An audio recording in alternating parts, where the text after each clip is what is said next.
Use the referral link in the description to g2a.com for all of your Xbox codes, PlayStation codes and video games, and be sure to use the code CHES at checkout to get yourself 3% cash back. Hey guys, welcome to episode 14 of season 8 of the RTG. Let's get the vote out of the way first, shall we? Because, let's be honest, no one's waiting until after the end of the video before clicking on that little notification in the top right. The decision is basically quite simple. Would you like one more season here in the RTG with Cambridge United to try and win the quadruple? Or would you like me to start a new series? I'm not sure yet whether the new series, whether it starts at the end of this season or at the end of another season here in the RTG. I don't know whether that will be with a big team or another Road to Glory. I haven't decided yet. But if you'd like one more season of this RTG to go for the quadruple after, of course, we won the treble this year, then do make sure that you vote in the top right on that little eye symbol, and make sure you vote for one more season rather than new series. I'm not sure what a new series would be. Like I say, might be a top-end team in one of Europe's big leagues. It might be an RTG again. Maybe in England, maybe not in England. I've no idea. There are plenty of options for new series. There will be a new series at some point, obviously, whether it's now or at the end of Season 9 of this RTG.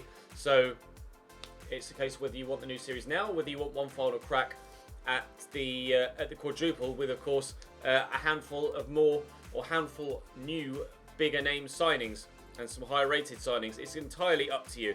But let's concentrate now on the season roundup. We'll have a look at all of the competitions we're involved in this year and have a look and see how everybody grew and how we did with regards to board expectations. So, of course, as we just mentioned, we won the treble this year. We're able to get ourselves the Premier League title by 10 points ahead of Chelsea. Manchester City in third, Arsenal fourth. Make your own jokes. Spurs in fifth, Liverpool seventh, Manchester United only ninth.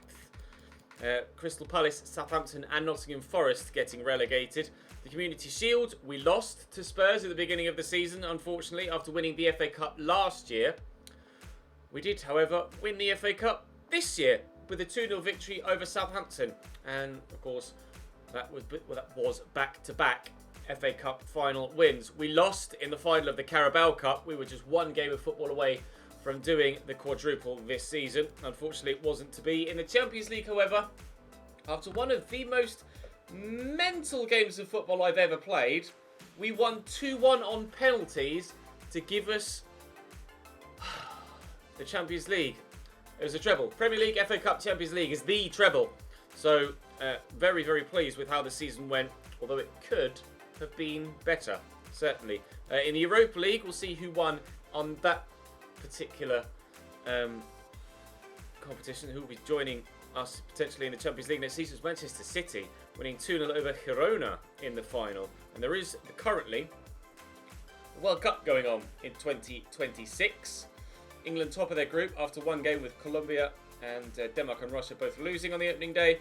Italy top of their group, Slovenia and Chile, as well as Canada.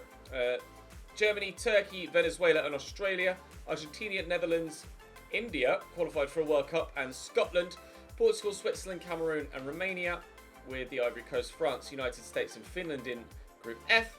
Spain, Wales, New Zealand and Egypt in Group G. And finally in Group H, Brazil, Belgium, Northern Ireland and South Africa. If you do vote for another season in this RTG, then we'll be able to see who wins the World Cup in 2026 as we progress into another season in this particular save. Coming up from the Championship to potentially join us in the league next year, if you vote for a new season, is Everton, who won the league with 105 points. Leeds are back up as well. Middlesbrough, Blackburn, West Brom and Derby will fight it out in the playoffs. Relegated down the bottom of the league are Peterborough, Portsmouth and Birmingham City. Sunderland survive the drop. Rotherham and Charlton get promoted from League One. Coventry, Millwall, Ipswich, Bradford are in the playoffs. Relegated were Stevenage, Accrington, Notts County and Mansfield Town. And then finally in League Two, Gillingham, Doncaster and Blackpool, automatic promotion. And then at the bottom, should there be the conference relegated, would have been Lincoln City and Macclesfield. In League 1, PSG by 13 points. In the Bundesliga, Leverkusen by a single point ahead of Bayern Munich. Leverkusen doing well in every save that I've done, really. Obviously, in the Achieve and Leave, we went to Germany and played as Dortmund, and Leverkusen won the league there as well. In Serie A, Juventus by 2 points from AC Milan. And then in La Liga, finally, Real Madrid by 10 points from Barcelona. and a single point further then ahead of Atletico Madrid. With regards to top goal scorers in the Premier League, the competitions we're involved in, Ante Rebic scored 20 in 36 for Wolves to give him the golden boot. Sané there on 19. Our highest goal scorer isn't even in the top 15. It's Rafael Leao with 11 there in 17th place.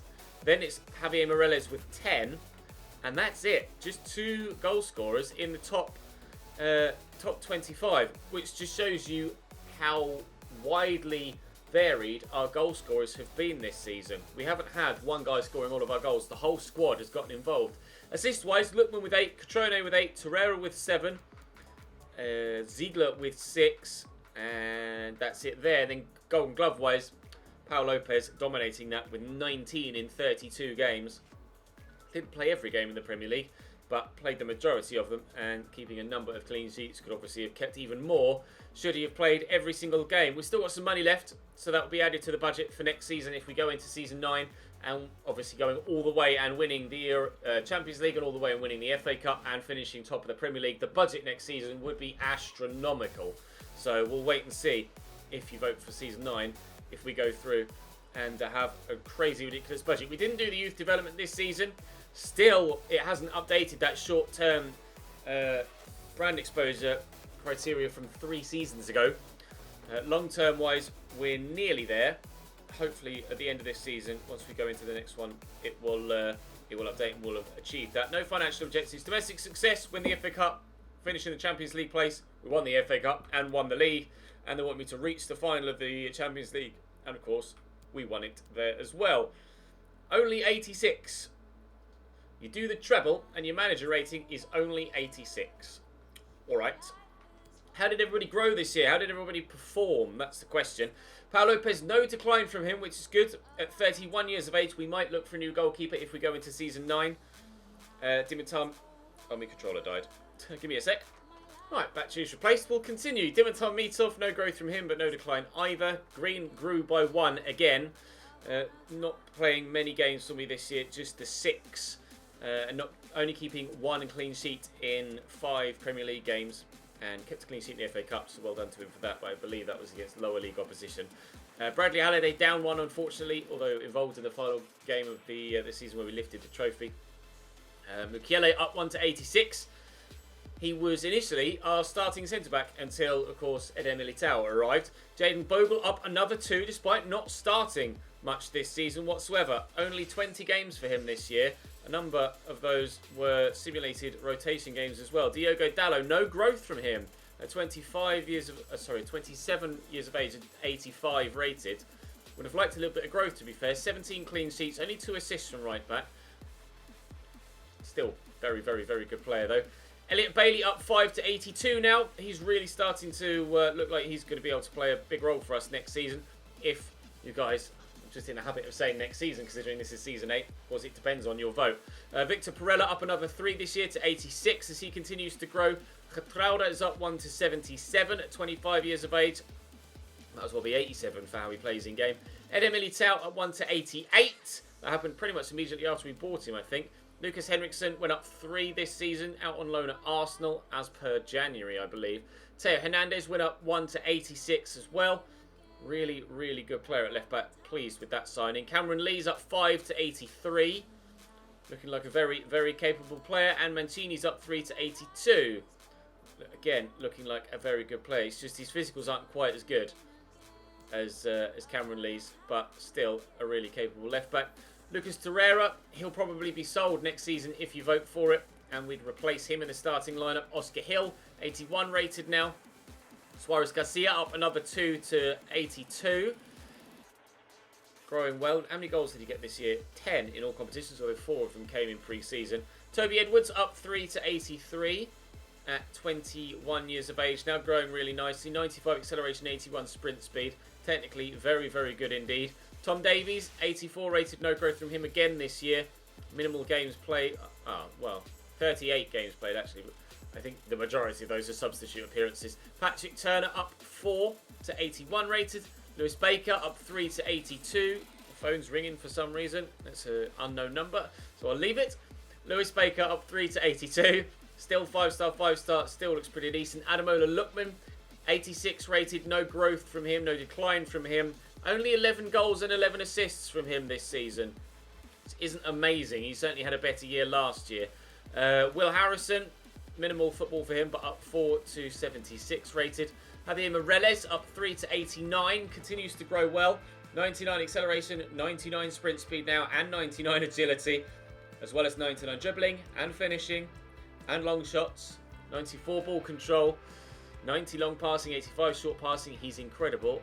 And he scored 15 goals and 12 assists this year. So one of my better players. In fact, might well be my top goal scorer. Wait and see how Leao, Gerzic and Catrone got on in the goal scoring feats.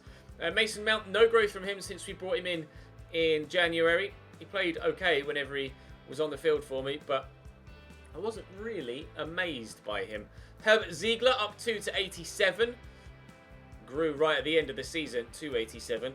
88 acceleration, 86 sprint speed. Really pleased that those grew this year because he was previously not that quick.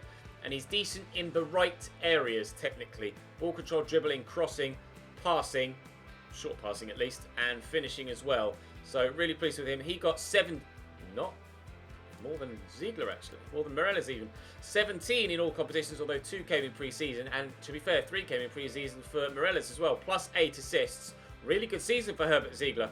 Very good season for Herbert Ziegler indeed. Rizzo's up 2, Rafael Leao, nothing with regards growth or decline for him.